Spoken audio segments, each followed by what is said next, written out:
HeyFreiburger here with a bonus video. This is not my normal thing. See, I was able to go to the 2024 NHRA World Finals at In-N-Out Dragster in Pomona, and I spent a bunch of time with my buddy Clay Millican, the top fuel driver who won the US Nationals this year. And what I'm going to ask Clay to do is go through his Parts Plus Top Fuel Dragster and give you a bunch of technical information and a lot of perspective from a driver who really loves his job.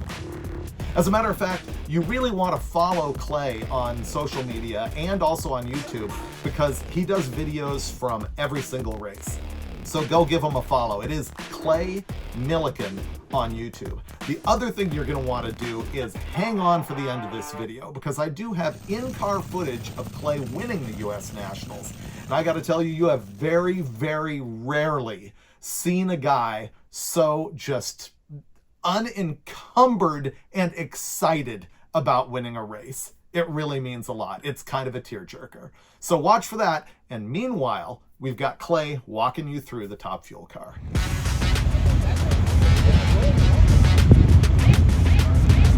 Go time!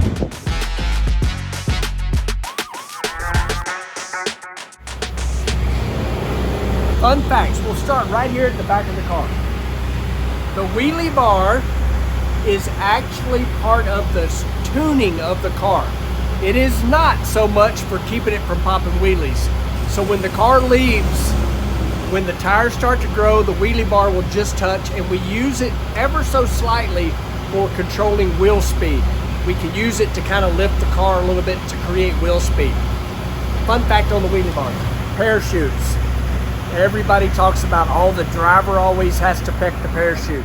If you were here, I would give you one lesson and I would let you do it, because here's a fun story that Mike Klober, my crew chief years ago, he was also Don Perdome's crew chief. When I worked on the car, physically every single run, we had just made this monster run, and I am new to Top Fuel, and I am folding my parachute so carefully.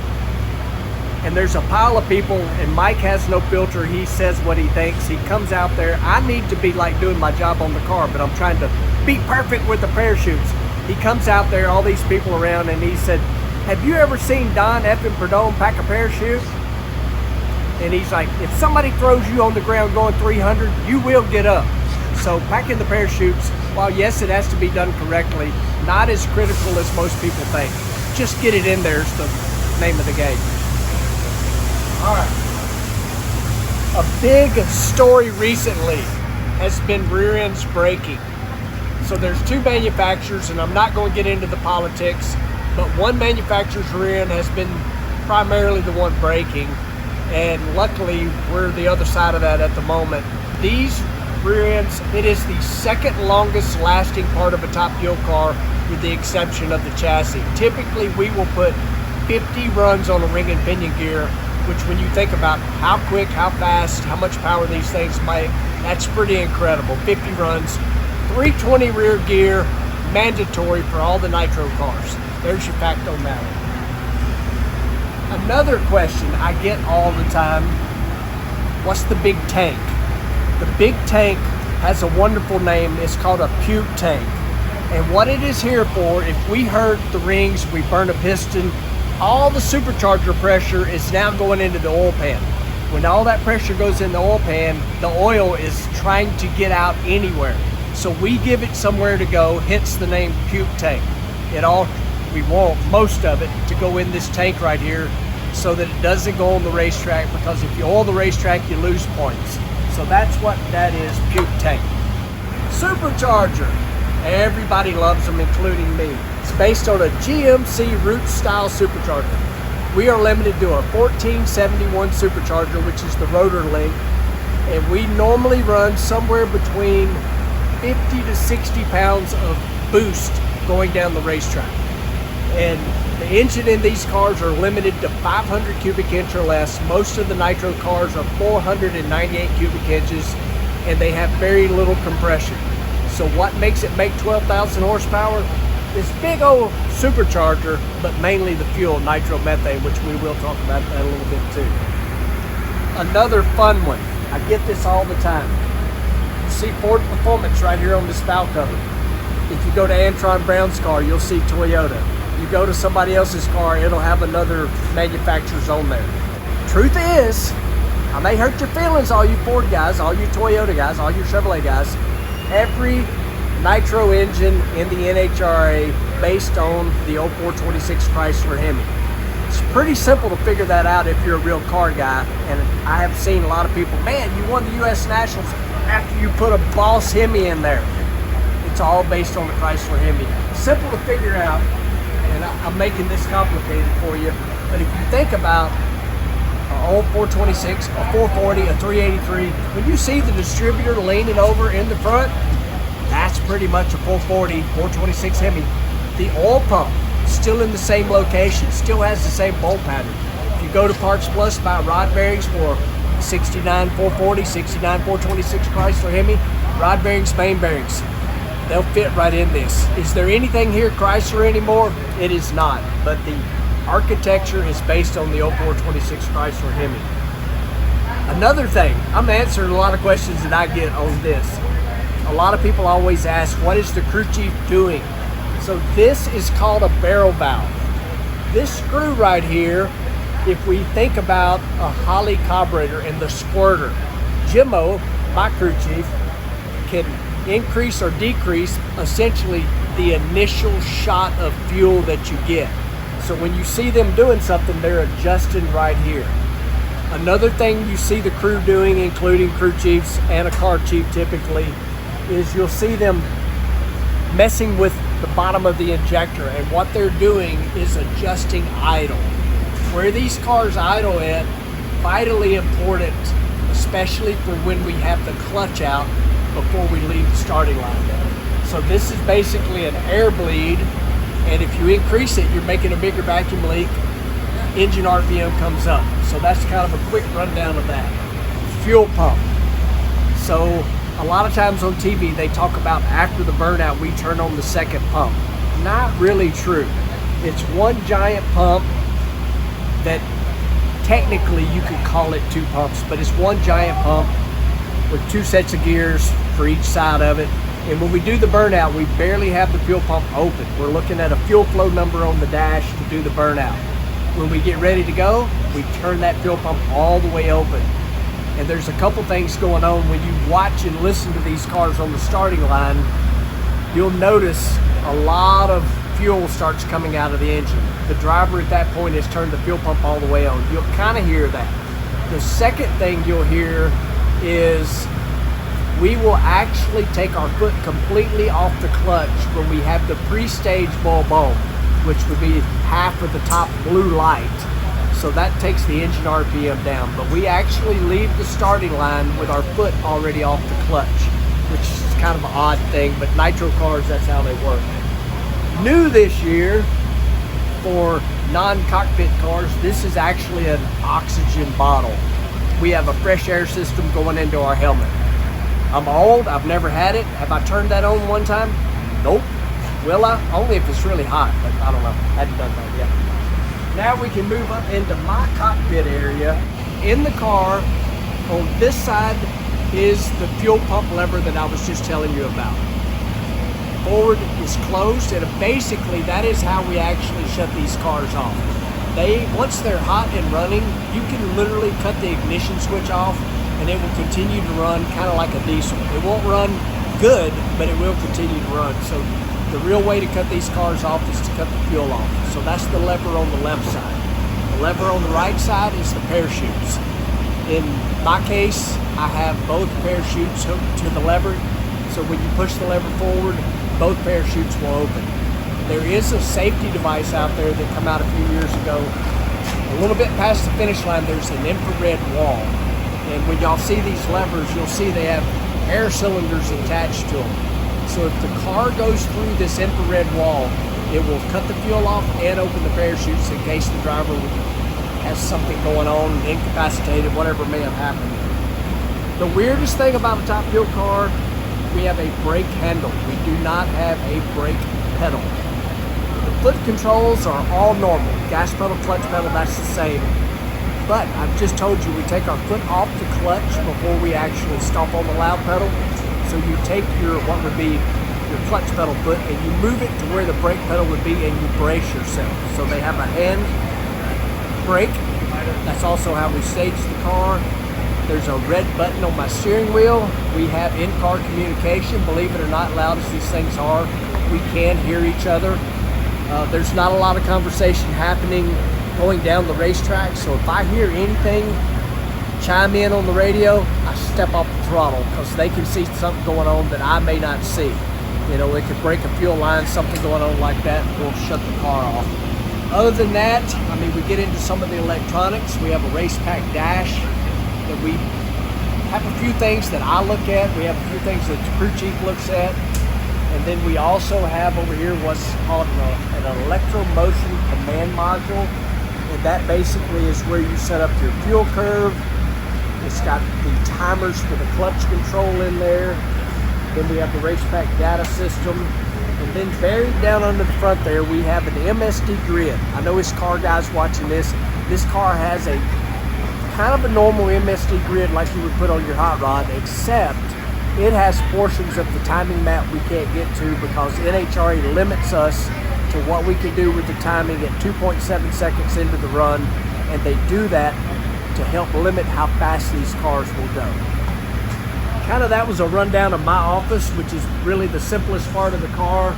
Always get a lot of questions about how much fuel, how much they burn, all that sort of thing. The standard answer is we burn 20 gallons of fuel in a run. A little bit deceiving in the fact that we count how much fuel we burn during the warm-up. This car will burn about 5 gallons of fuel on a typical warm-up. The run itself will be around 14 gallons. But the fuel tank is right here. It holds 16.5 gallons of fuel when we leave the pit area. That's got about 16.5 gallons in it, and I just told you it burns about 14 on the run. We could make the car lighter if we got closer to the end, but the truth is, you want the fuel line on this car, which is a 2.5-inch fuel line, by the way. You don't want it to see air. If the engine sees a gulp of air through the fuel pump into the fuel system, it will blow the supercharger off of it. So we always make sure it has enough fuel to keep that fuel line full. Moving on forward a little bit to the front wing of the car, you can adjust how aggressive it is. It's a simple tabs that you can increase or decrease how aggressive the wing is. At 300 miles an hour, this thing makes approximately 3,000 pounds of downforce. And we use the wing more for the balance of the car, no different than the fuel tank. As the car reaches speed, we need the driver to be able to drive for one, and the other part of it is we need it to hold the front of the car down because these cars work off of arching the chassis. So the front's holding it down, and we'll go take a look at the rear wing here in a moment. But the rear wing is limited to how far behind the car it can be and also how much angle you can put in it. The rear wing makes about 10,000 pounds of downforce at 300 miles an hour. So the car is being pulled both ways, which arches the chassis, which is what gives us traction. So the big giant rear wings on these cars have been around for a long time. I may be a little bit incorrect, but I feel like Joe Amato was kind of the front runner that really put the big rear wing in play. So I mentioned it just a moment ago, but we're limited how far behind the car the wing can be, and also how high it is from the ground to the top of the wing is all checked regularly by the NHRA, and also the main element, which is right here, how much angle we can put in that. And then the flaps, which are the other two individual elements of the wing, we can adjust those up and down, and we do that according to the weather, to be honest with you. Where we're at, you know, altitude, that sort of thing. It is also one of the most critical parts of the car, because if this wing comes off this car, it's like, think of it shooting a dart with no feathers. It's just everywhere. The driver really has no chance if you lose a rear wing. We have cables on here that attach to the parachutes that are attached to the rear wing. You do that, if the rear wing was to leave the car, it'll open the parachutes, and then you have a shot of keeping the car straight because the parachutes will pull the car back straight. I've been very fortunate. 20 plus years I've done this.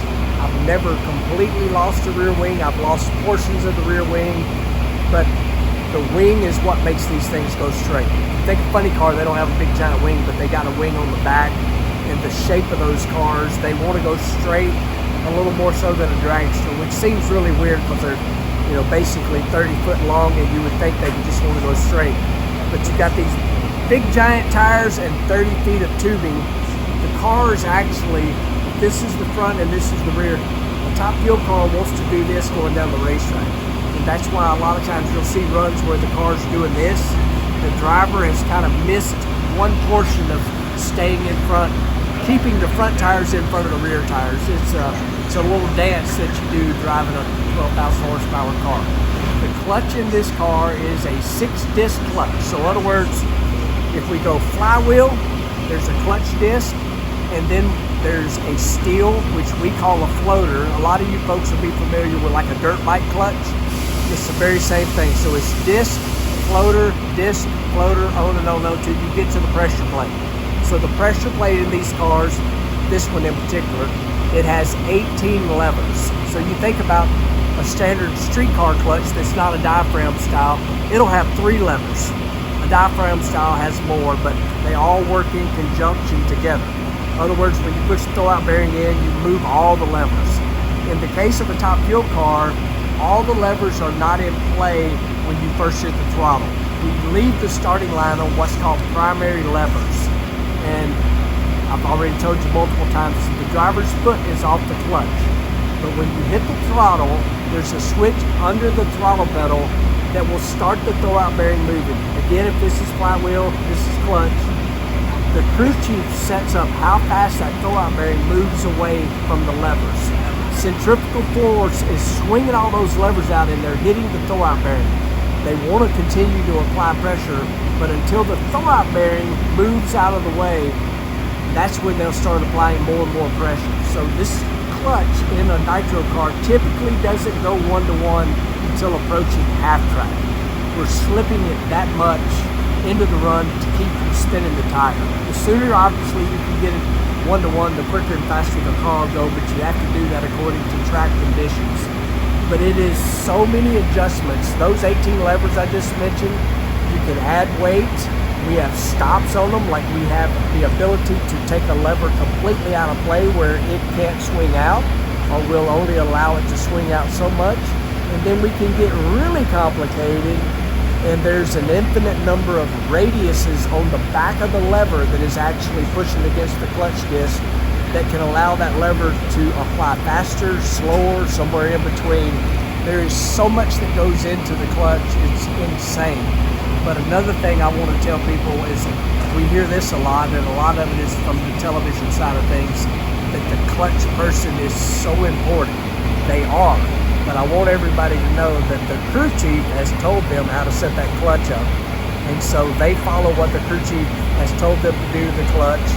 And there's so many adjustments, it's unbelievable. How much pack clearance it is, in other words, how much distance it is in between the floaters and the discs themselves, to how much weight is on each of those 18 levers. Probably at the end of the day, one of the most important things is how fast you move that throwout bearing. My last thing on the throwout bearing, just so y'all will understand that in a very simple way that I use all the time. So we all have used a floor jack. You can turn the handle on the floor jack and let a car down nice and slow, or you can turn it and let that thing fall to the ground. Well, they can do that with the throwout bearing. It can go nice and slow, or it can go fast. It can go fast and slow down, then speed back up. Again, so many adjustments can be made in that clutch. We could do a docu-series just on the clutch. And what is your quickest and fastest personal best? My quickest is right here where we're filming, Pomona. I have been 3.628, which is the second quickest run of all time. On that particular run, I went 322 miles an hour. I actually shut the car off a little early. But my fastest ever was earlier this year at Sonoma. I went 338.25 miles an hour, which is the 4th fastest speed of all time in drag racing in a top fuel car. Well, at Pomona, unfortunately, we didn't get a qualifying round. Clay was at the very front, ready to run, and it started to drizzle, and they ended up calling the race. What do you think?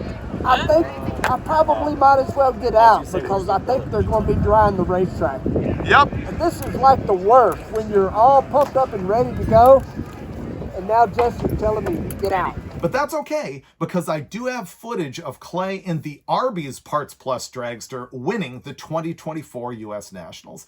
You've got to understand that this Indy race is the one with the most legacy of any national event on the circuit, and it's the one that all of the drivers and crew members and even sponsors are dying to win. And so watch this footage. You'll see the crew getting the car ready on the starting line. You will see Clay in the car going down the track. And you gotta wait for it and see his reaction the moment he wins. It's absolutely amazing. U.S. Nationals winner, Clay Millican.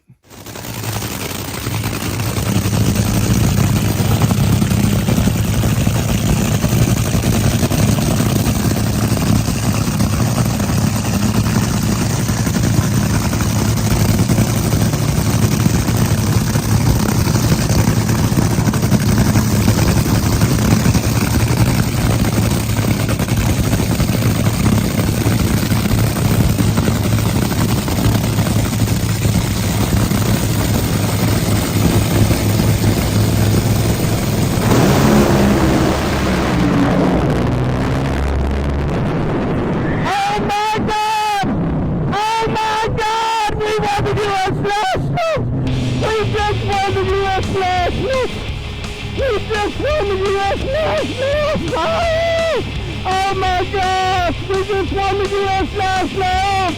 We just won the U.S. Nationals! Oh, thank you, Jesus. Thank you, Jesus.